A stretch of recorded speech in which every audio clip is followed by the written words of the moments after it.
Welcome to today's Explainer.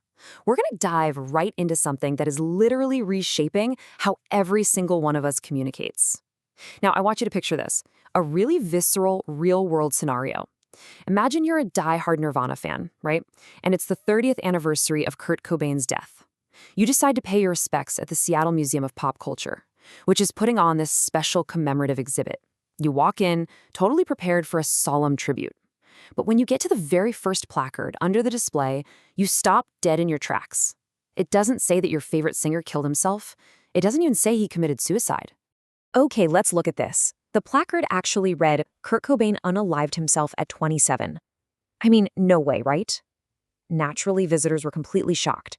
The backlash was so intense that the museum curators were forced to yank the placard and replace it just a few days after the whole faux pas went viral online. Now, for adults reading this, the term unalived seemed to just completely trivialize this incredibly heavy topic, making light of a real tragedy. But honestly, it also presented this huge central mystery. Why on earth would a serious, physical cultural institution use an obscure internet censorship evasion word in real life? Section 1, the unalive incident, IRL consequences. Look, while adults were absolutely outraged by the museum, middle schoolers are living in a completely different reality. If you spend any time around 7th or 8th graders today, you are virtually guaranteed to hear them drop the word unalive constantly. And they don't just use it in the hallways. Actually, scratch that. They use it in formal classroom settings, literally writing essays about Hamlet contemplating unaliving himself. For these kids, it serves a very real, incredibly helpful function. It gives them a classroom-safe euphemism to talk about heavy mental health topics. But if we trace the truly bizarre journey of this word, it definitely did not start as a serious clinical term. Unalive actually first popped up in its modern verb form in a 2013 episode of the cartoon Ultimate Spider-Man. From there, it kind of bounced around niche meme sites until it hit the TikTok mental health community. See, they desperately needed a way to discuss suicide prevention without triggering content filters. So the word exploded into the mainstream internet and finally, as we just saw in Seattle, made the incredible leap from the digital world straight into real life. Section 2, a history of euphemisms. Nothing new. Now, before we start panicking about the youth ruining the English language, I want to reassure you, this behavior is completely 100% normal. Humans have been inventing linguistic workarounds for mortality since the absolute dawn of language. We get queasy about death, we always have. It's the exact same reason we say someone passed away or departed. Think about ancient Rome.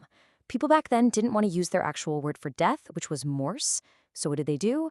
They introduced a softer, more agreeable alternative, decessus, which literally just meant departure. And that is exactly where we get the English word deceased. Even the fearless, battle-hardened Vikings did the exact same thing.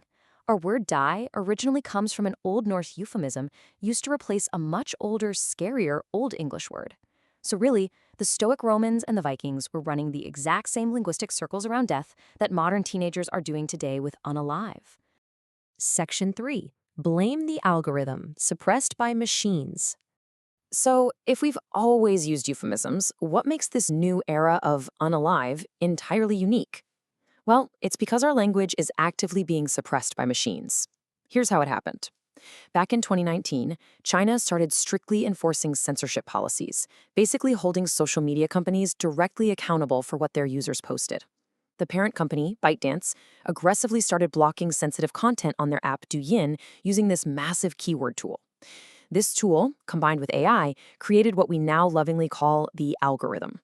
When they rolled this algorithm out to TikTok internationally, creators just suddenly found their totally earnest videos about topics like self-harm or depression getting completely suppressed, just shadow banned into oblivion.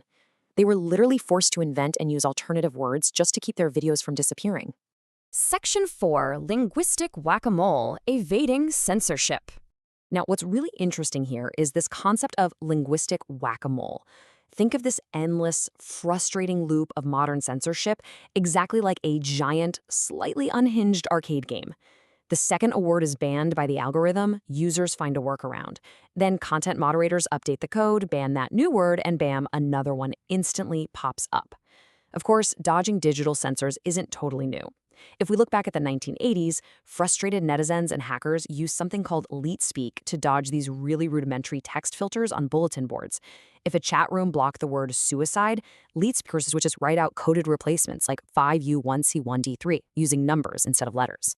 Today, though, we are seeing this play out at lightning speed.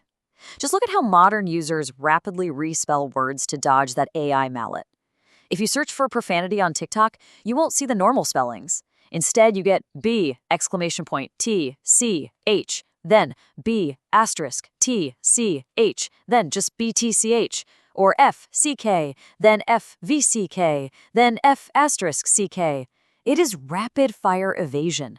And creators have to do this, because platforms will quietly suppress any videos with mature language, pulling them right out of the recommended feed, or in YouTube's case, demonetizing the creator entirely. But sometimes this algorithm gets it incredibly hilariously wrong. Take this real-world story. Why on earth was the highly respected, purely historical Charles Dickens Museum completely shadow-banned on TikTok in 2022? Whenever users searched for the museum, they were hit with this severe warning saying the phrase was associated with behavior violating community guidelines, and the museum was literally just posting harmless house tours and old historical letters. Well, here is the incredible punchline. It's a phenomenon known as the Scunthorpe problem. Those fancy billions of dollars AI algorithms were just blindly flagging the innocent word Dick, I-C-K, hidden right in the middle of the name Dickens. It's basically an invisible tripwire. And this forces innocent creators and prestigious museums alike to tiptoe around these totally arbitrary algorithmic rules just to get their content seen. And as you'll see, this connects our modern struggle to the centuries-old tradition of Bowdlerization, which is named after Thomas Bowdler, a guy who famously published aggressively family-safe, censored edits of classic literature. So while the high-tech AI that flags Charles Dickens is brand new, the human urge to creatively respell, censor, and dance around offensive words, that is profoundly historical. Section 5. The Future of Language, an Inflection Point. Let's zoom out here for a second and see how this all builds, because we need to look at the massive, invisible architecture of algorithmic language evolution as a whole. In Adam Alexic's work, Algospeak, he highlights something really profound. We are currently standing at an enormous inflection point in human history. I mean, think about the shift to written language, or the invention of the printing press, or the dawn of the early internet. Those moments shifted how humanity communicated forever. Right now, we are in a similar inflection point, and it is being driven entirely by the highly addictive format of short-form video. Because everyone wants to go viral, everyone is actively molding their language to fit the constraints of these platforms. So, the absolutely crucial point is this. Memes, metadata, and vocabulary, they have merged into a single entity. They are one and the same now. Algorithms aren't just acting as these strict digital hall monitors handing out punishments. They are actively shaping our accents, our dialects, our echo chambers, and the very future of how we communicate with each other. The algorithm decides who gets exposed to certain words, how fast they spread like wildfire, and which communities end up adopting them. Which leaves us with this final drop-the-mic question to wrap up today's explainer. We are currently molding our human expression to appease an opaque corporate algorithm just so that we can be heard. But if algorithms are the ones actively dictating our modern vocabulary and pulling the strings of cultural virality, who is really speaking, us or the machine? It's definitely something to think about the next time you type out a creative spelling online. Thanks so much for joining me on today's explainer. I'll catch you next time.